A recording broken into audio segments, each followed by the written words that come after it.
I lost the 35 minutes video. Oh my god, so painful. I don't know where to start from now, but I mean, you can ask questions on feeding. If you think your baby is like doesn't feed well, or maybe is not eating well, or a messy eater, or not swallowing well, or not even chewing, yeah, maybe you can ask some questions. If I can answer them, I don't know, but yes, like I said, oh god, I did a lot of practical stuff when I went online, like at 6 o'clock. That's the video I'm saying that I lost. So you can ask questions. Does your baby do they eat neatly? Do they use I mean, your child, not babies only now. Do they take food off their spoon with their lips? How are we trying to help them with reducing the occurrences of the open mouth at rest? Though sometimes we can't control it because of their mouth breathing. So I can take questions, or maybe just let me just take some questions outside. I will need to save this on my, because the real video was not saved, so I may not save this again. Okay, thank you for the feedback, everybody. Thank you so much. So are there questions? And I just realized that I was frozen, and all of a sudden Instagram just logged me out and told me my live has ended. So are there questions? Let me just take a few questions. Do you want us to talk about anything? Definitely on Down syndrome. I mean, yeah, we're trying to address feeding. So I want to invite you for a Zoom meetup with parents of children with Down syndrome. And on Sunday, I'll send out the link. Yeah, I mean, the password, or what's it called now? The password. Yeah, the Zoom password will be on the flyer. I'll be sharing the flyer right after now. So welcome back. I'm sorry I could not save the video. Oh my god. What happened, really? So other questions. Yeah, we get a lot of reports from babies that they're not looking healthy. They call it failure to thrive. In Down syndrome, sometimes it's related to the feeding, sometimes it's related to heart issues. Yeah, so then I talked about them tiring easily. I talked about finger foods. I talked about messy, allowing them use their fingers to explore food. I talked about cultural practices as well. I mean, that's part of who we are. Then, of course, you want your child to explore different textured food in their mouth and in their hands. Yeah. Trust me, it's not going to be like easy initially, but you want to have so many repetitions. Yeah, so many repetitions. And you want to monitor those repetitions to be sure that it's not like the baby is gagging or trying to choke, and ensure that the baby is not the baby, when the baby is coughing after food, it's not like maybe the baby doesn't like the food, but ensure that it's not really a sensory problem. Like if it's a textured food, maybe you want to pour it more, then gradually, something that can melt in the mouth, something that is not too smooth, but something like, not this our kind of biscuits that can make you cough. Sorry. So something that can melt. I know an example is cheese ball, but I really don't like cheese ball. It's too spicy, it's too tangy. What's that word now? So for them, yeah. Yes, something different, if possible, something that has flavors. Yes, some children crave, children that are hypersensitive will crave food that is highly flavored. Yeah. So I would like to take my leave. If there are any questions, maybe I shouldn't go to Facebook. Maybe I should. Maybe I should not. But I'm waiting for you now. tell me what to do before I wrap up in the next 2 minutes. Yes. Fruit popsicle. Wee! Bravo, that's good. Yeah. Yes, I love it. I love it. And again, guess what? It's gonna be cold. The baby will like it. The child will like, And yes, I think I will love the effect it will have on the lips as well. Imagine them having to smack their lips like back and forth. Yeah, it won't be a bad idea. It's actually a good idea. And of course, if the baby is constipated, yeah, you're giving me an idea. If the baby is constipated, you can blend juices, no, not really juices like that. Grapes, maybe grapes and oranges. Then imagine putting it like in the ice cube or whatever you have. Then the baby you can give it to the child to suck, so that's going to help constipation as well. Then yes, there is something called lip tapping and all of that, so that's also good. All those oral motor exercises, the mouth massages and everything, the spoon feeding. Ensure that from the beginning you're doing it right the first time. What's the question? I have a friend that the son bites his fingers a lot, which is a concern to the mother. Okay, well, that could be a learned behavior. From the very beginning the child started to bite his nails. It might just be, no, it's not because the child has Down syndrome is biting his nails.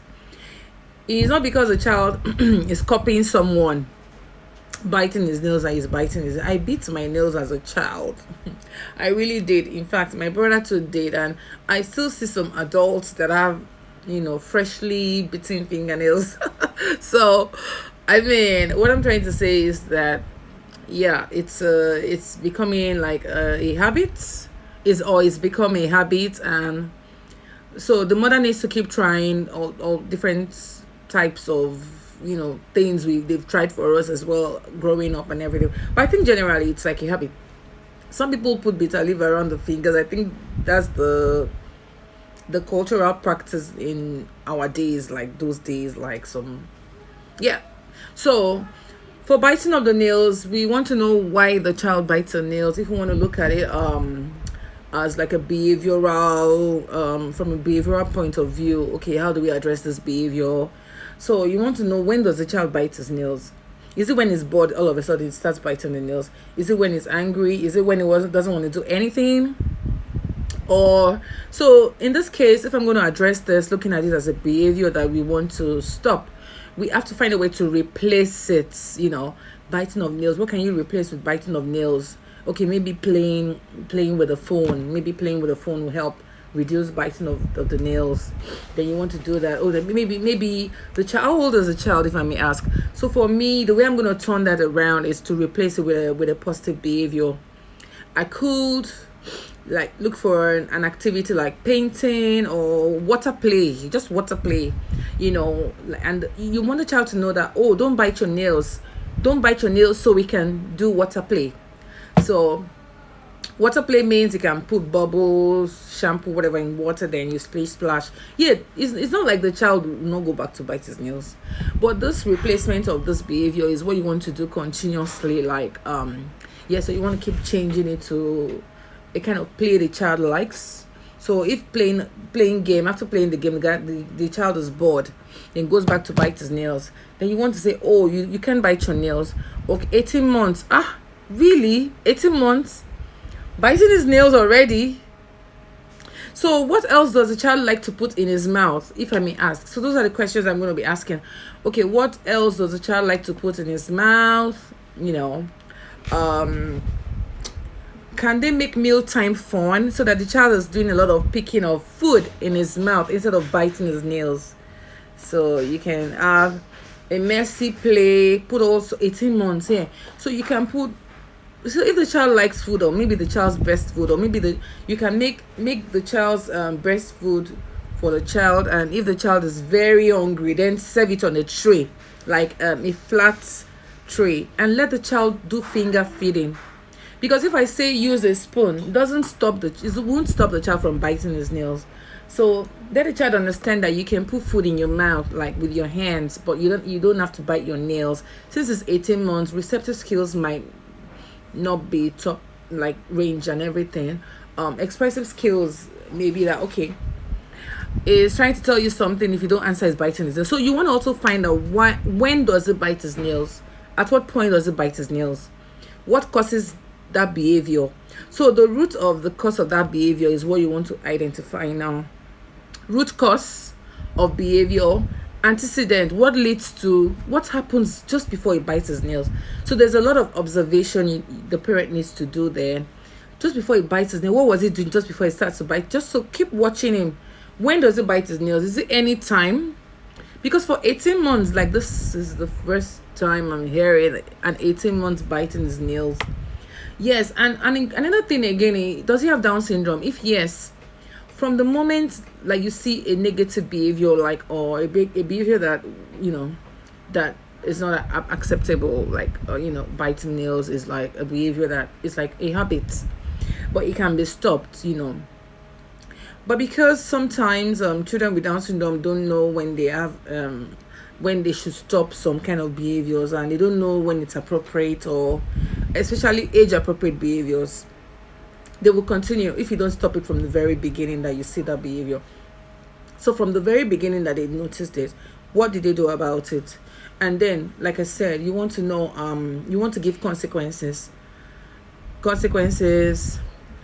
depends on the scenario. It depends on what the baby likes. For a baby, you can't say you will take what the baby doesn't like. Baby will just cry. You can't say you will take what the baby likes from him. Okay, the baby will cry, but you can switch it up, switch things up, like put finger foods in a tray, let him do more of feeding, and make sure that time is very hungry. Then you can put the food in a flat plate.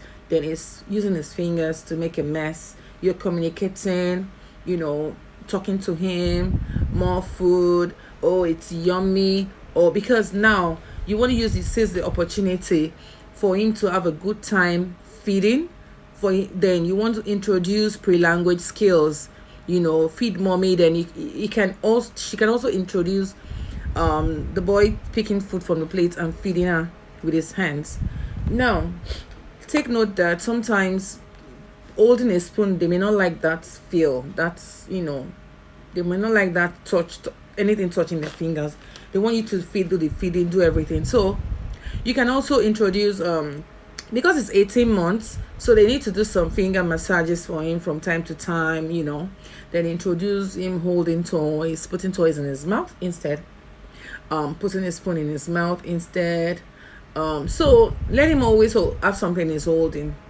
That way we're trying to see how we can replace that behavior. So that's the most important thing, replacing the behavior, not just leaving him like that to continue to bite his nails, because it would be difficult to stop. I hope I've been able to answer this question to the best of my ability. But don't forget, making meal time fun is very, very important.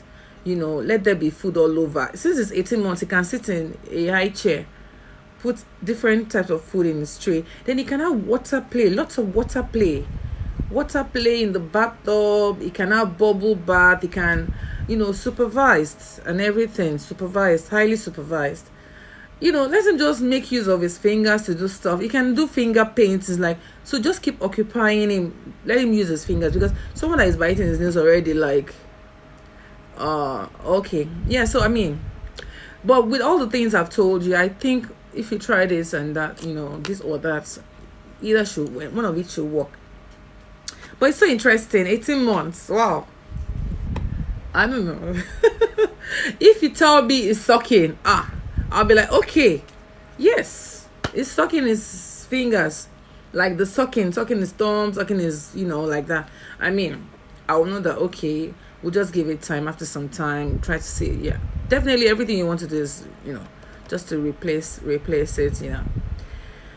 Yeah. Then is he eating adult food already? They can offer him very tasty, very spicy food like that, instead of baby food. So if he's eating swallows, like solid food and everything, they can encourage, if he's biting his nails, that means he has cut teeth. That reminds me.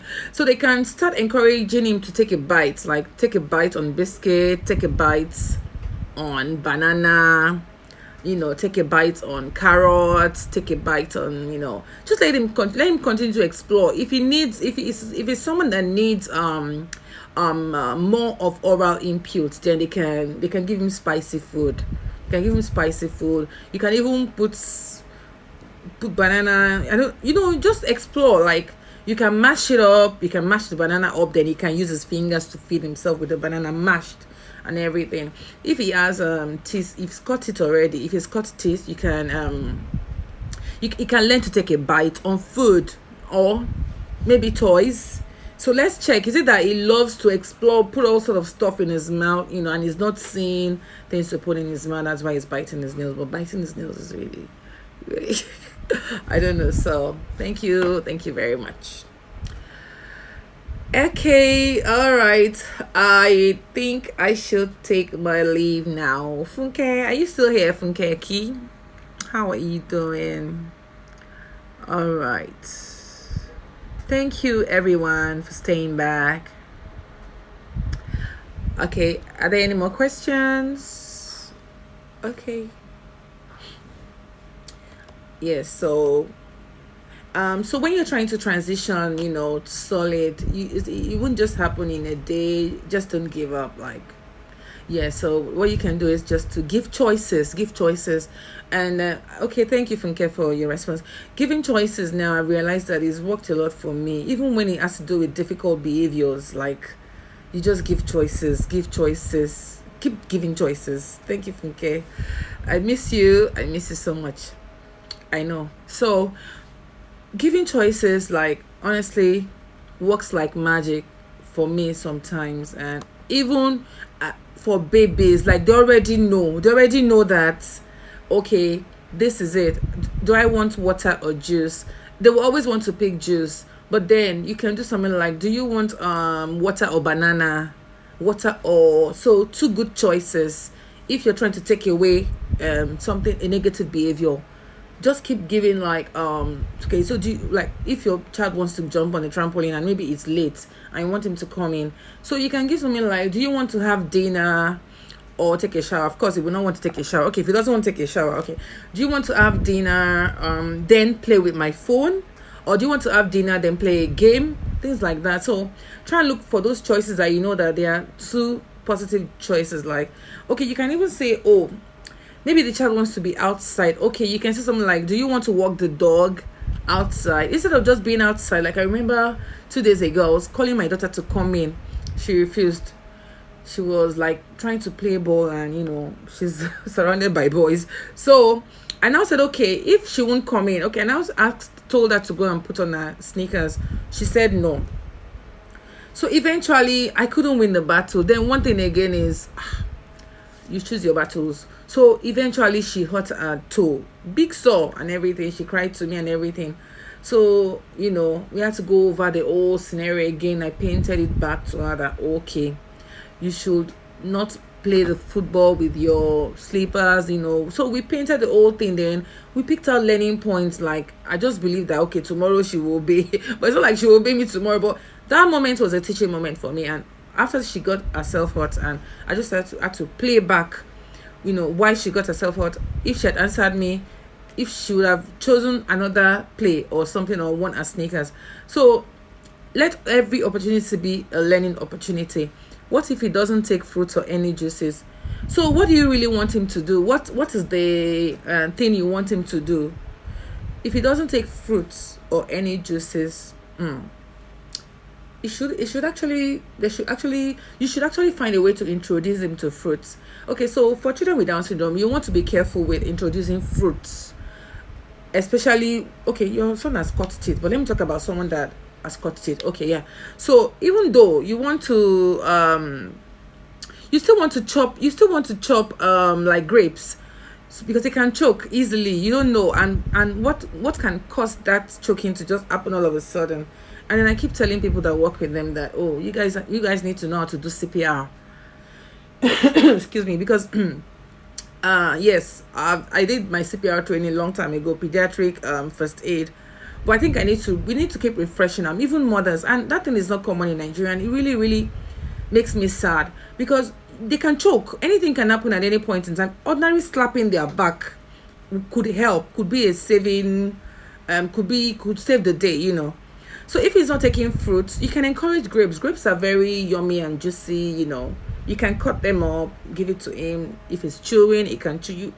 You definitely must encourage chewing, whatever it takes. You want to encourage chewing, and that's why I use some of those chewy tubes.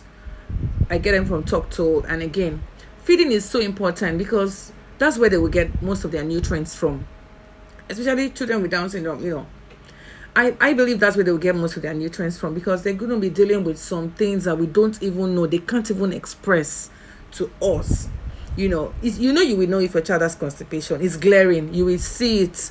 You will know the child will have heart stool or have a tear or cry or have, indigestion. You will just know. Then you can treat with this grape juice I'm talking about. If he doesn't want grape juice, what else do you think you can treat with? Because definitely you have to try fruits before thinking of medication, you know. And this is because they are prone to having constipation. And over time, they would actually overcome that, you know. So if he doesn't like fruits or juices, I don't know. These are just reward. Like I was talking about giving choices. Do you want to this or that? So you want the child to point if the child is not talking. Okay, this. But I'm saying don't give things like, do you want a drink? And how will I put it now? So give something like, do you want banana or water? Like I said, okay, you can say, do you want biscuits or banana? You see that? So why am I using biscuits and banana now? Because this child, I'm trying to teach this child to take a bite. I'm trying to teach the child to chew. So this same child, like you said, was biting his or her nails. Maybe we're trying to stop that. We're now replacing it with having mashy food on his fingers, like mash up banana, tell him to feed on it. But guess what? If you do this once and just do it once, the child will not answer you the second time. So these are activities you want to do repeatedly because you're trying to stop a behavior from reoccurring. And these are just like strategies as well. So when you say, do you want fruits, or so if he doesn't take fruits, you need to find which one fruit you must introduce, whether watermelon, whether bananas. You know, I prefer watermelon though. Like I said, chopped up grapes. You know, what else are you thinking about? What other fruit, you know, are you thinking about? Maybe tangerines. What else? But make sure you remove the seed. But definitely you want your child to have a free bowel system. I mean, that you can move bowel like easily, you know. That would avoid all the stomach stuff that sometimes you don't even know what's going on. My daughter has a lot of stomach stuff. I don't even know. But I know definitely that she has what you call the GERD, which is the gastroesophageal reflux disease. And that is also common. So Down syndrome predisposes them to that again. And that causes so apart from you saying that, oh, my child doesn't bring back food back to the mouth, apart from you saying that, you will also see some symptoms of that GERD. You know, they can just cough in their sleep while lying flat. They could cough in their sleep, you know. And I don't know what causes the GERD though. I mean, but it's just reflux. I mean, some adults who could have it, but they are more susceptible to it. So they could cough in their sleep. So sometimes you want to raise their pillows higher, you know, while they sleep, and then they could kneel to sleep, kneel down to sleep, and so they have their butts propped up like that. Then they're like kneeling to sleep. So that's the way the body just compensates for, you know, this some of these things you can't explain. They too cannot explain it. So that's the way the body compensates for that, you know, so that they can just have a good sleep, because the body knows that they are not comfortable and probably sleep is taking over, you know, instead of them staying awake. And sometimes, yeah, it keeps them awake. And just the lack of expression that, oh, my tummy this, and you know, sometimes you even do a scan, you don't see anything. So yes, you want him to take some fruits, maybe not juices really, but fruits. Yeah. It was until recently my daughter started taking like Fanta, and maybe it's just like once in 3 months or not at all. I mean, yes. Any more questions? Oh, guys, thank you so much for tuning in. I guess we can wrap this up like in the next few minutes so that, I think I don't need to go to Facebook again. But I'll save this and see how I can, download it afterwards. So we talked about choices. We talked about them using their lip to take food off the spoon. That is so important. That way you can begin to teach them how to, etiquettes. Yeah, etiquette. Even from age 4, you can begin to teach them how to use fucking knife. This is tested and tried. I mean, it's always so good because somehow they store all of these activities in their long-term memory, and imagine that they have short-term memory, so they're not able to really store situations or occurrences or activities or whatever it is that they see in their long-term memory. But they are very, very great visual learners. They're very high in learning from visuals, what they see. But sometimes they can't remember because it's not stored up. But there are some activities that you just see them, like after you've taught them a long time ago, they begin to draw it from their long-term memory and begin to display it. So what are we talking about? Even I remember there was one time they were saying stuff like children with Down syndrome may not be able to do this, may not be able to, but all those myths are even changing, funny enough. So it takes a ready and resilient parent, a ready and resilient community to help them achieve their goals. Honestly, I do not see any limitations. Yes, so I know that, okay, our children may not become doctors, but I mean, never say never. I've seen a video where I saw a nursing assistant with Down syndrome, and sometimes you just need to teach them what they need to do or what they need to know, and not all of them won't be able to do it. You never know. So, I mean, setting them up for success also includes us looking into their health challenges. What is it that, is a habit that you don't like? What is it that, can give you, not what is this that would stop your child from reaching his or her potentials, apart from having Down syndrome, apart from speech impairment, apart from hearing impairment? What are the things you're worried about? Those are the things you want to lay on the table. Like, okay, what am I really worried about? Okay, communication. Okay, how best can we get my child to express him or herself? Okay, what are we doing at the moment? Okay, does my child know mommy? Does my child know daddy? Does my child know the first 130 words? I remember the early intervention kit that I developed in December. I put 130 words in them. So those are major words, like those are common words that the child must know, like biscuit. When it comes to food, biscuit, banana, your child must know. So when you're talking about that particular thing, your child knows what you're talking about. You may not just be able to say it immediately, or just or it's still processing, but your child knows it, and then you've tested the child and you're helping the child to continue to learn. So like learning doesn't stop and shouldn't stop for them as well. So we don't want to limit them in any way, but we want to like set them up, like we want them to be able to compete, with their peers. Yeah, I mean, so definitely that means we want to expose them to what their peers too are being exposed to. So yesterday, was it today, I was thinking, on a good day my daughter should be, preparing for GSS1, or like, I just thought about it. I'm like, well, she's not doing bad. Well, I still thank God, So you don't want to be like, you don't want to be like, oh, this child will not be able to go to school. No, so it's not really about that, because the child will be able to do some things that even, typical kids cannot do. You don't know what that thing is, but you must be a resilient parent. Okay, it's time to go now. I'm not seeing more questions, but are you guys still there? Just say hi if you're still listening. So let me know that you're here with me and I'm not just talking. Okay. Hi. Yes. Instagram performed magic the other time. They logged me out. Okay, so if you're there, can you just say hi? And And yes, if you've learned one or two things, let me know. Funke, are you okay with the explanation, or do you want to maybe call me? Let's talk about it. I mean, okay. Yeah, a resilient parent and a resilient community. Yeah, thank you so much. Oh, thank you guys for this feedback. It's awesome, awesome. Shows I've not really wasted my time, But let me know if there's, so you can, you feel free to join the Zoom on Sunday. Okay.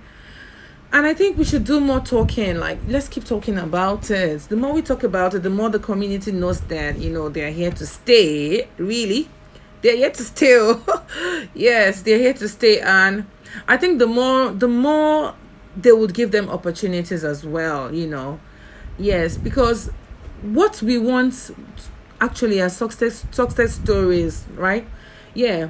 And it's not, we're not saying that, oh, the child was not talking, the child was already reading. So we're saying baby steps, but definitely we are finding ways, we're strategizing, we're tweaking everything. So sometimes we just, everything we've tried like the past 1 month, it's okay to just dump it, like if it's not working, like then, because at that point, after that 1 month, what we should have done, or we should have been doing while trying those things that were not working, was to be checking out what are the strengths, or what are the areas that are this child's weaknesses, and then leveraging on the strength, because we don't know. I did a lot of talking today, like since morning, since 9 o'clock. I've been talking, one radio interview to another lecture to training, then to this. But I realized that the more I talk, the more I learn myself. Like, yeah, because I want to hear people talk back to me. Then it keeps like, so that's just part of learning, when you keep talking about it, not when you keep quiet, really. And talking to people that are, are like-minded, people that are passionate about, our children, like that. So that's it. All right, at this point in time, I want to say a big thank you, and I've come to the end of this episode of My Child Has Down Syndrome. So freaking what? And then see you on Sunday. Feel free to join our Zoom. The link will be shared shortly. Thank you very much, and you take care. Bye bye.